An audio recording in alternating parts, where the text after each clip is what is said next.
इतना 10 our 12 our 9 our इतना इतना पूरा टाइम वेस्ट हो गया। ये आज 1 अगस्त है तो मैं यहाँ आई, तो ये मेरा चला जाएगा आज। और कल नहीं आई थी तो कल क्योंकि पे नहीं कटे आ रहे थे, सिर्फ 7 आवर पड़ी।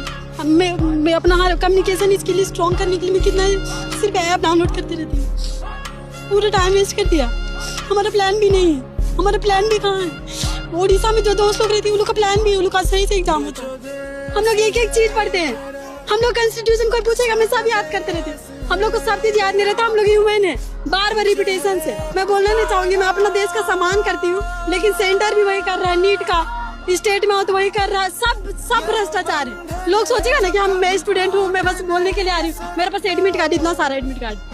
कभी डैडी एग्जाम दिलाने जा रहे हैं, मम्मी एग्जाम दिलाने जा रही है, कभी अकेले नहीं जाने देता। और क्योंकि लड़की हूँ ना, मैं डेली आ भी नहीं सकती हूँ ना, मुझे कोई लाइमलाइट चाहिए, कुछ नहीं चाहिए। Sir, I don't want to cry in front of camera. I am a strong person, but sometimes, sir, it feels like I am nothing. I am nothing.